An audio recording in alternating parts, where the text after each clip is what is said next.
तो friends as आता है जीरो क्लास में जो भी क्लास 10वीं साइंस है सीबीएसई बोर्ड के, तो उन सभी का साइंस सब्जेक्ट का कंपार्टमेंट का एग्ज़ाम है। कब है? आपका 18 जुलाई 2025 को। तो अगर आप 18 जुलाई को पेपर देने वाले हो साइंस सब्जेक्ट का, तो इस वीडियो को देख लेना, क्योंकि ये पिछले साल का पेपर है। इसमें से बहुत से क्वेश्चन रिपीट होकर आ सकते हैं और सेम ऐसी तरीके के क्वेश्चन पूछे जाएंगे। तो वीडियो अंत तक वॉच कर लेना और कोई डाउट हो कमेंट में लिख देना और चैनल को सब्सक्राइब करके बेल आइकन प्रेस कर देना ऑल पर। हर स्टूडेंट ये काम जो करना कि जैसे रिजल्ट आएगा आपको इन्फॉर्म किया जाएगा, लाइव रिजल्ट चेक भी किया जाएगा। अगर वो किसी सब्जेक्ट में कंपार्टमेंट है तो वो बता दो, हम उसकी वीडियो ला देंगे। वीडियो को लाइक करके अपने फ्रेंड्स के पास शेयर कर देना, क्योंकि ये पूरा पेपर हम आपको डिटेल में सॉल्व कराएंगे, पूरा 1 से लेकर 38 तक जितने भी क्वेश्चन सारे। ठीक है, तो वीडियो को लाइक करके अपने फ्रेंड्स के पास शेयर करना मत भूलना। ये साइंस सब्जेक्ट का पेपर है, पेपर कोड आप देख सकते हो। ठीक है, अब जो पेपर होगा 3 घंटे 80 नंबर का होगा। इंस्ट्रक्शंस आपको ऑलरेडी बताई है। अब जो पेपर पैटर्न है वो किस तरीके से थोड़ा बहुत समझ लो। आपका जो पेपर होगा वो 27 पेज पर बन के आएगा, 27 पेज। ठीक है, टोटल 39% होंगे, 39 याद रखना, 39, और सभी प्रश्न करने हैं। अब एक इस तरीके से बटा हुआ है, ये कुछ इस तरीके से बटा हुआ है कि खंड क्या होगा, उसमें टोटल 20% होंगे एक नंबर के, जिसमें शुरू के 17 क्वेश्चन होंगे। ठीक है, 16 से 17 वो आपके MCQ वाले होंगे, बाकी 17 से 20 तक, यानी या तो 3 क्वेश्चन या फिर 4 क्वेश्चन विकथन वाले होंगे आपके। ठीक है, इनको मिलाकर टोटल 20 क्वेश्चन होंगे, MCQ वाले ही होंगे। खंड क्या होगा 21 से 26 तक के, जो 2 अंक के होंगे। ठीक है, और इसमें आपको थोड़ा छोटा छोटा लिखना होगा, हम आपको बता दें किस तरीके से आपको लिखना है। खंड गया होगा 27 से 33, ये आपके 3 अंक वाले होंगे और इसमें थोड़ा आपको ज़्यादा लिखना पड़ेगा, यानी 3 नंबर का 4 पॉइंट लिखाना, आपको पूरे नंबर प्रोवाइड करते जाएंगे, पूरे नंबर। ठीक है, खंड गया होगा 34 से 36 तक, ये 5-5 मार्क्स के होंगे, इसमें आपको पूरा पेज बढ़ना पड़ेगा, आगे पीछे का दोनों का। पॉइंट में करोगे तो 10 से 12 पॉइंट करने ही करने होंगे मैक्सिमम। खंड ऐड होगा, ये 37 से 39 तक के क्वेश्चन होंगे और ये आपके डाटा आधारित होंगे, यानी केस बेस्ड क्वेश्चन होंगे। ठीक है, 4 नंबर के, वो आगे हम समझेंगे। तो इस तरीके से पेपर पैटर्न है। खंड क्या, खंड कैसे स्टार्ट करते हैं, 20 नंबर का होगा। पहला, इनमें से किन किन प्रकरणों में संयोजन अभिक्रिया होती है, नहीं बोला गया संयोजन अभिक्रिया किन किन में होती है, ये पूछा गया। तो इसमें जो करेक्ट आंसर है वो होगा ए, केवल थर्ड में। ठीक है, ये होगा केवल संयोजन अभिक्रिया इसमें होती है, इसमें होती है। ठीक है, तो ये होगा करेक्ट आंसर। उसके बाद देख सकते हैं इंग्लिश में भी वही है, ए ओनली थर्ड। सेकंड, हल्दी के विलयन की कुछ बूंदें किसी रंगीन द्रव में डाल देते हैं। बोला गया हल्दी के विलयन की कुछ बूंदें जो हमने रंगीन द्रव में डाली, रंगीन, ठीक है, रंगहीन में डाली। यदि द्रव का रंग लाल हो जाता है तो यह द्रव हो सकता है, नहीं बोला गया कि हमने हल्दी का रंग डाला था, यानी विलयन डाला था, बूंद डाली थी कुछ। ठीक है, रंगीन द्रव में, तो जब उसमें रंग बदला वो लाल रंग का हो गया, ठीक है, तो वो किस कारण हुआ वो पूछा है। ठीक है, तो यह द्रव किसका हो सकता है वो पूछा है, ये बताना। हाइड्रोक्लोरिक अम्ल का, अशुद्ध जल का, नींबू का रस या अमोनियम हाइड्रोक्साइड। तो इसमें जो करेक्ट आंसर हो जाएगा वो हो जाएगा आपका सी, अमोनियम हाइड्रोक्साइड। क्लियर। उसके बाद तीसरा, नेटल के डंक में उपस्थित अम्ल है, यानी बोले नेटल के डंक में कौन सा अम्ल उपस्थित होता है, ये पूछा गया।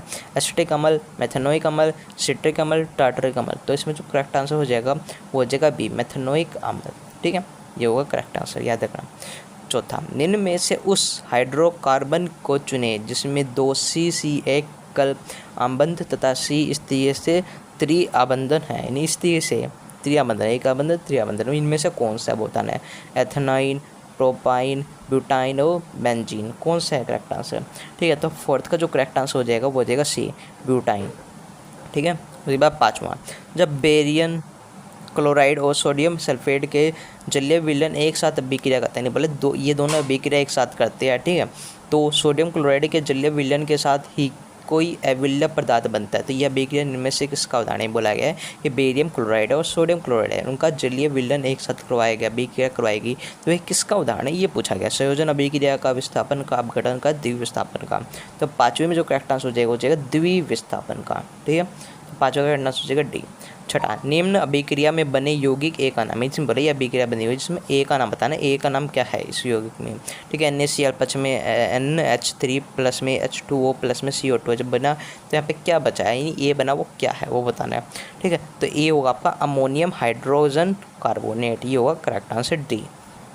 ठीक है, उसके बाद सातवां, दी गई अभिक्रिया के बारे में निम्न में से सही कथन चुनिए, यानी आपको इसमें सही कथन बताने कि CuO प्लस H2O ये कौन सा कथन है वो बताने, इसमें क्या हुआ है, अपचयन हुआ है, क्या हुआ है। तो जो सातवां है उसका करेक्ट आंसर हो जाएगा बी, जो उसमें H2 है उसका उपचयन हो रहा है और CuO अपचयित हो रहा है, CuO अपचयित होकर H2O का उपचयन हो रहा है। ठीक है, इसको मिल रहा है, ये होगा करेक्ट आंसर बी। उसके बाद 8वां, ठीक है, 8वें पे चलते हैं। 8वें बोला है मानव देखो श्वसन तंत्र में श्वसन भीतर लेते समय वायु का पथ होता है, यानी पथ बताने क्या होता है, यानी कि जो वो होती है सांस वो कैसे जाते हैं, तो वो बताने क्रम में पथ में, ठीक है। तो इसमें जो करेक्ट आंसर हो जाएगा वो हो जाएगा सी, ये होगा करेक्ट आंसर। नास द्वार, ग्रसीन में, कंठ में, ठीक है, श्वास नली में, कूपी का, ये होगा करेक्ट आंसर सी, क्रम में बताने कैसे चलती है।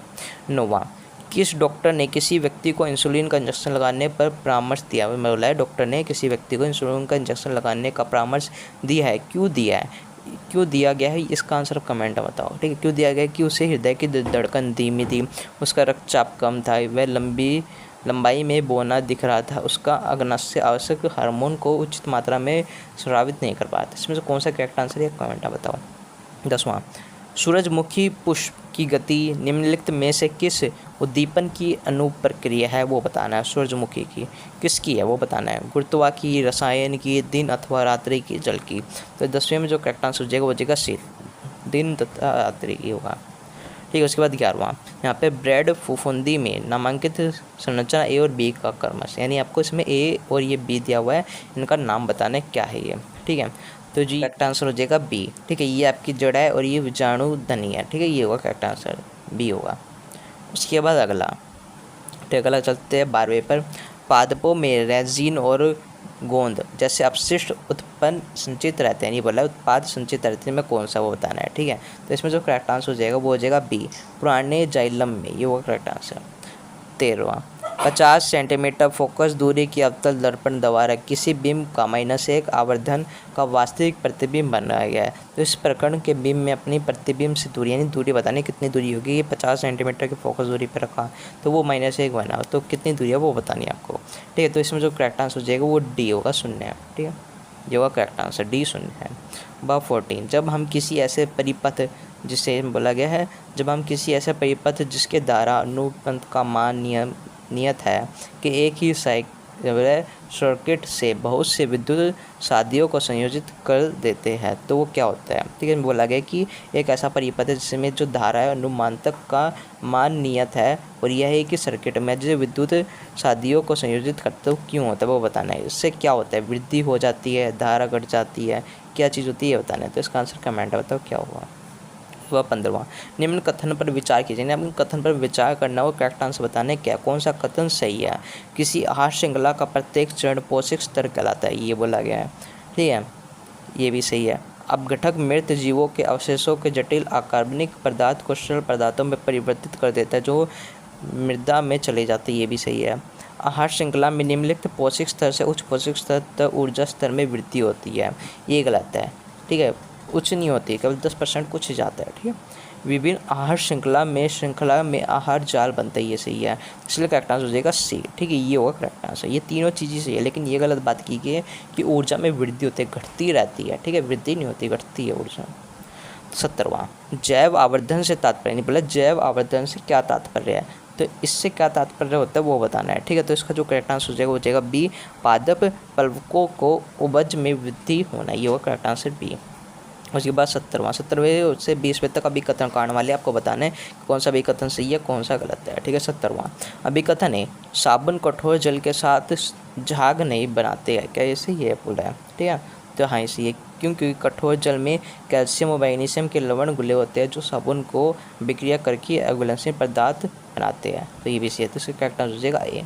और ये में क्या बोला कि कथन ए और कारण आर दोनों सत्य एक दूसरे को सही रूप से व्याख्या कर रहा है, तो इसलिए ए करेक्ट आंसर हो जाएगा। 18वां बोला कि अभिकथन है, पादपों और जंतुओं दोनों में रासायनिक समन्वय दृष्टिगोचर होते हैं, क्योंकि पादप हार्मोन दैशिक वृद्धि को नियंत्रित करने जबकि जंतुओं में केवल एक ही दिशा में वृद्धि कभी दृष्टिगोचर नहीं होते, तो यह सही है, हाँ ये भी सही है, ठीक है। इसमें बोला है दोनों बात सही है लेकिन एक दूसरे को सही रूप से परिभाषित नहीं कर रहा, ठीक है, तो इसलिए करेक्ट आंसर हो जाएगा बी। एक बार 19वें का आंसर आप कमेंट बताना क्या होगा कि अभिकथन है, विद्युत ऊर्जा का व्यावसायिक मात्रक किलोवाट है, ठीक है, क्योंकि कारण है कि 1 किलोवाट होता है और 10 जूल के बराबर होता है, ये बोला है, ठीक है। कि क्या ये सही एक दूसरे को सही रूप से परिभाषित कर रहा है कि नहीं वो बताना, आंसर बताना क्या होगा ये BCD में से, ठीक है, कमेंट में। 20वां अभिकथन है, ओजोन O3 एक ऑक्सीजन के 3 परमाणुओं से बनता है। देखो 3 परमाणु 3 है। क्यों? क्योंकि ओजोन पृथ्वी के पृष्ठ की सूर्य से आने वाली पराबैंगनी विकिरणों में रक्षा करते हैं। बोला गया कि जो ओजोन होती है वह सूर्य से निकलने वाली किरणों से रक्षा करते हैं। ये बात सही है? हाँ जी सही है। ठीक है, तो इसलिए जिसमें करेक्ट आंसर होगा, ठीक है, तो जिसमें करेक्ट आंसर बनेगा वो डी बनेगा। क्या भी कथन ए गलत है कि ऑक्सीजन के 3 परमाणुओं से बनता है, ये गलत बात की है, लेकिन ये सत्य है कि वह रक्षा करता है। ठीक है, इसलिए करेक्ट आंसर देगा डी। तो इस तरीके से ये था।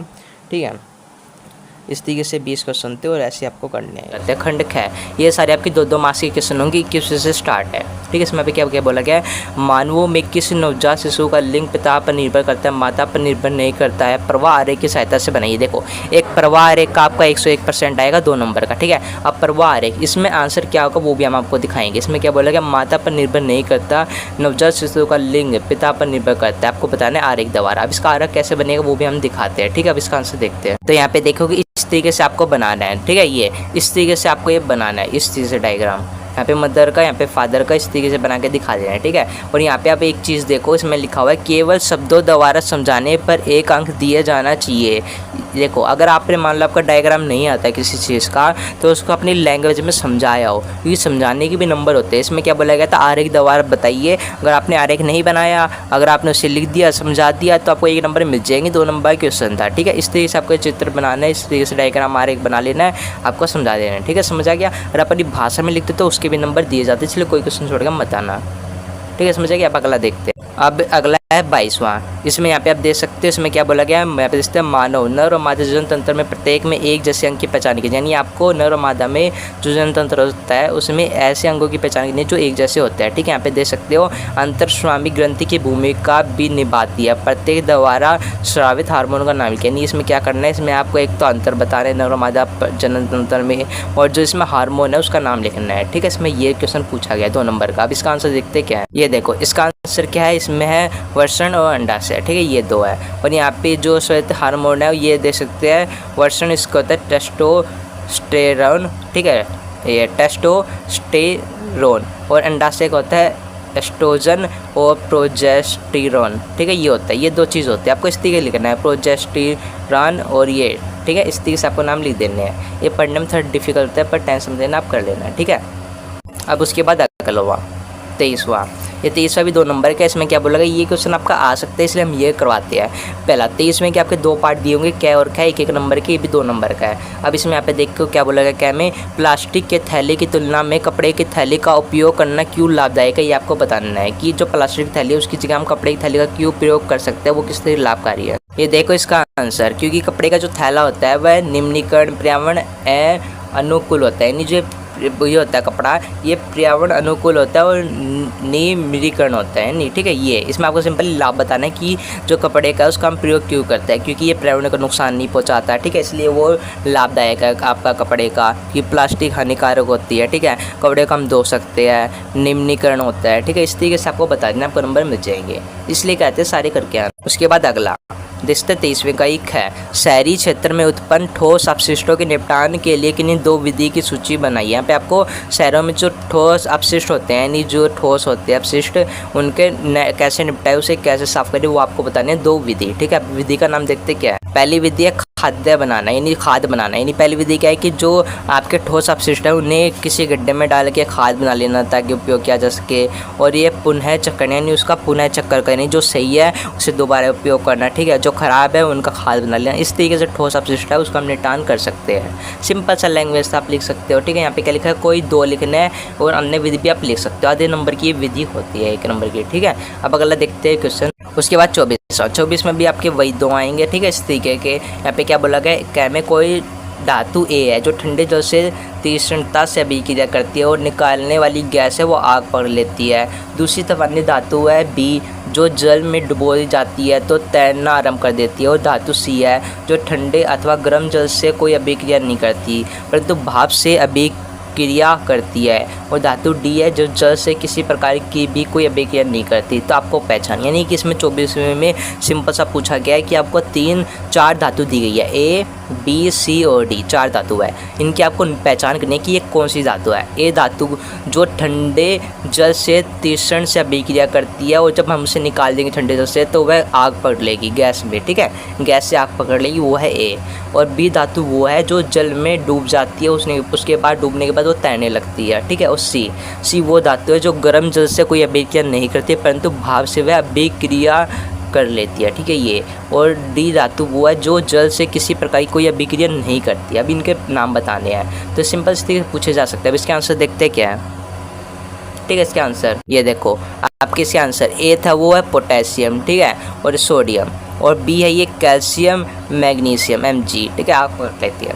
एल्यूमिनियम है, आयरन है, जिंक है। इस तरीके से आपको लिख देने हैं। लिखते हैं लेड है, कॉपर है, सिल्वर है, सोना है। इस तरीके आपको नाम लिख देना, कोई से भी आप नाम लिख सकते हैं, आपको नंबर दे दिए जाएंगे। अब अगला देख सकते हो क्या है, जब दो यौगिक सोडियम क्लोराइड और कैल्शियम क्लोराइड को एक एक करके सीधे ही किसी बर्नर को ज्वाला पर जलाया जाता है तो वह ज्वाला का भिन्न रंग प्रदान करता है। इसमें बोला गया जिस ज्वाला को जलाएंगे तो भिन्न रंग प्रदान करेगा, और वो रंग कौन कौन से वो यहाँ पे नीचे बताया गया, ठीक है। सोडियम क्लोराइड और कैल्शियम क्लोराइड द्वारा प्रदान किए जाने वाले रंग, यानी कि जब हम इसको किसी बर्नर में जलाएंगे तो कौन सा रंग हमें प्राप्त होगा, सोडियम क्लोराइड का और कैल्शियम क्लोराइड का, हमें बताना है, ठीक है। और क्या ये कार्बनिक विलयन जैसे क्रोसिन अथवा पेट्रोल में घुलनशील है, ये भी हमें बताना है। इसमें दो चीज़ बतानी है, एक तो हमें इन दोनों के रंग बताने हैं, ठीक है, कैल्शियम और सोडियम क्लोराइड के, और ये बताने हैं कि पेट्रोल से घुलनशील है कि नहीं। अब इसका आंसर देखते क्या है, ठीक है। हमें रंग बताने थे तो रंग देखो, ए है ये है सोडियम क्लोराइड, इसका रंग हो जाएगा पीला, ठीक है, और कैल्शियम क्लोराइड का रंग हो जाएगा संतरी। इस तरीके से आपको लिख देना है। यहाँ पे लिखा है पूर्ण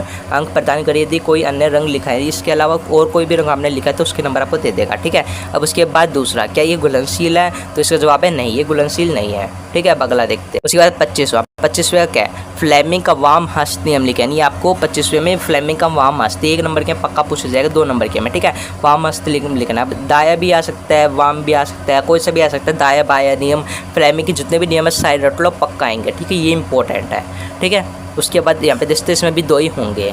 और 26 में आपको 2 ही पार्ट दिए होंगे, इसमें से आपको कोई एक करना होगा। एक क्वेश्चन ये पक्का इस तरीके पूछा जाएगा, इसलिए इसका हम करवा देते हैं। इसमें बोला गया नीचे आपको आंकड़ों के आधार पर गोलीय दर्पण द्वारा बने गए प्रतिबिंब का आवर्धन ज्ञात करना है। यानी आपको एक गोलीय दर्पण है, उसके द्वारा कौन सा प्रतिबिंब बनेगा वो आपको बताना है, ठीक है।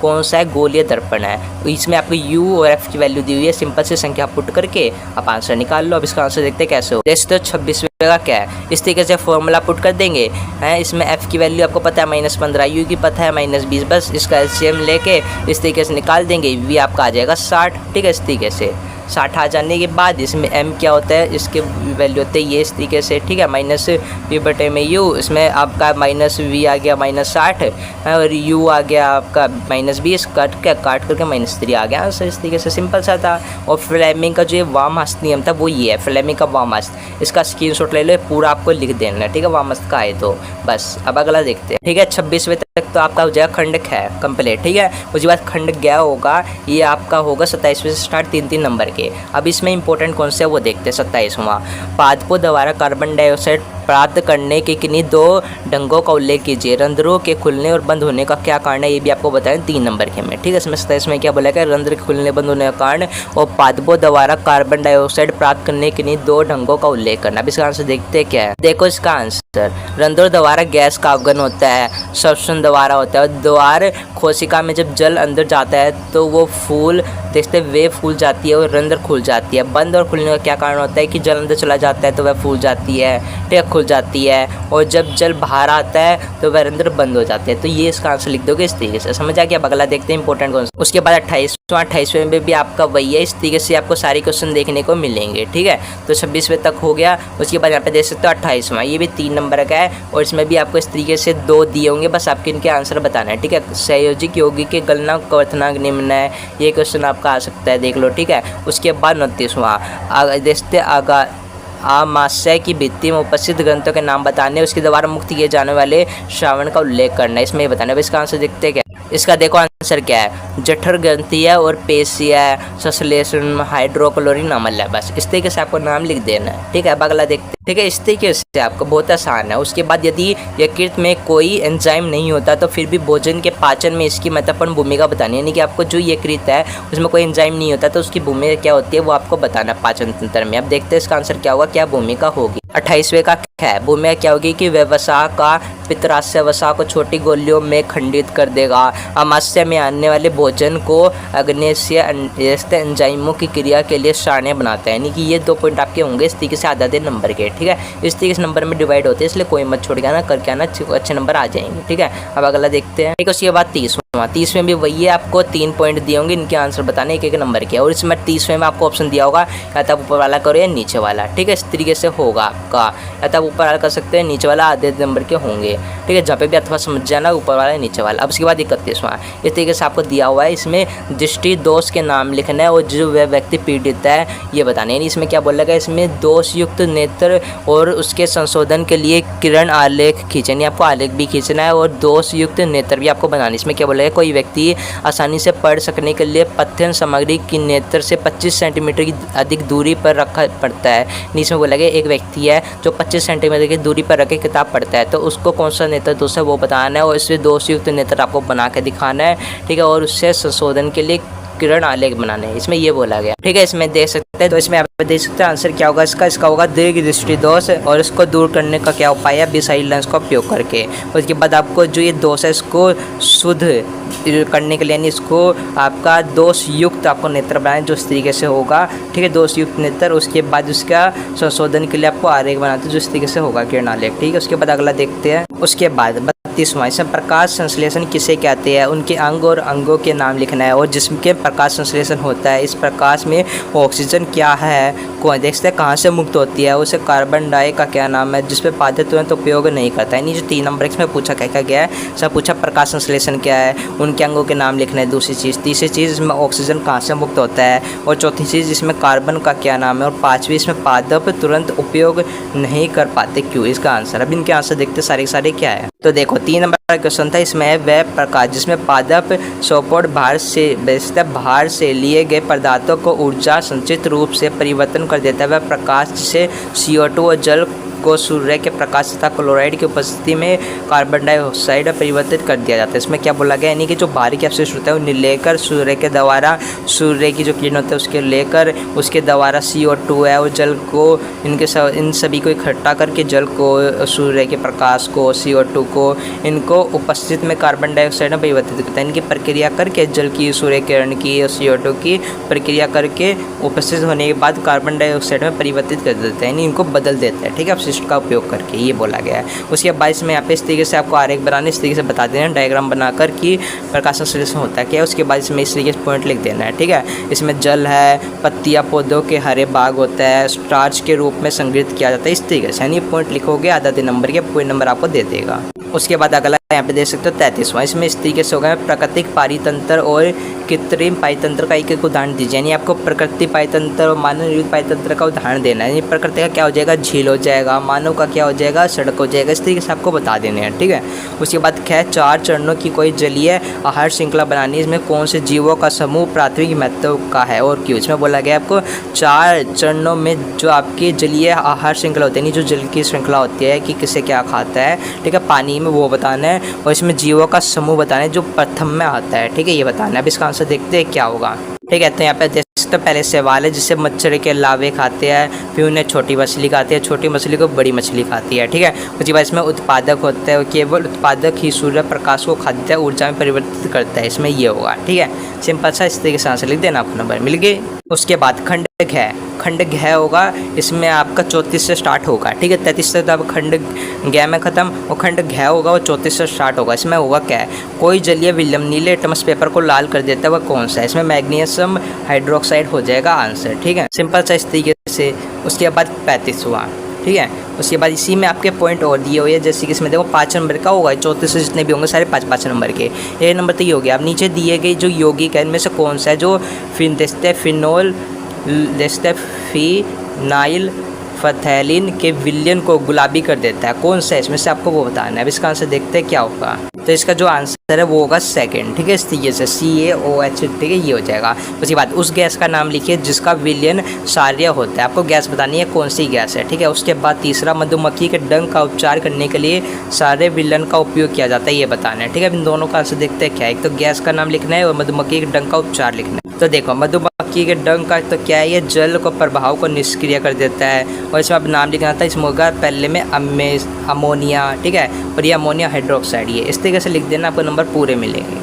उसके बाद आपको यहाँ पे देखते हैं पाँचवा, इसमें इमली में पाए जाने वाला अम्ल कौन सा है। इसमें इमली में जो पाया जाता है वो टार्टरिक अम्ल होता है। ठीक है, इस तरीके से आपका होगा।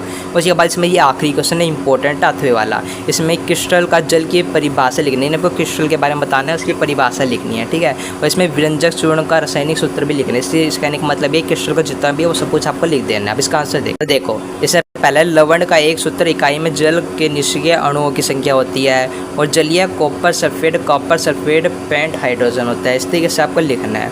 ठीक है, और इसमें यहाँ पे देख सकते हो, इसमें आपको इस तरीके से लिख देना है, जलीय कॉपर सल्फेट पेंट हाइड्रोजन, इसे फॉर्मूला लिख देना है। ठीक है, यानी इस तरीके से आपको बताना है। और इसमें जो ये आपका पूछा गया था, इसका जो थर्ड पार्ट है, इसमें क्या इसके थर्ड में पूछा है, व्यंजक चूर्ण का रासायनिक सूत्र लिखना है, और इसके निर्माण में होने वाले अभिक्रिया का संतुलन रासायनिक समीकरण, इसमें समीकरण लिखना है। उसके 3 उपाय बतानी है सूची। अब वो सूची देखते हैं क्या है। देखो, इसमें फॉर्मूला तो आप इस तरीके से लिख दोगे इसका, कि इसका फॉर्मूला क्या होता है। ठीक है, आराम से। अब उसके उपाय, इसके उपयोग क्या है, कि हम किस तरीके से उपयोग करते हैं। ठीक है, तो वस्त्र उद्योग में सूतीय विलयन की व्यंजन के लिए उपयोग करते हैं।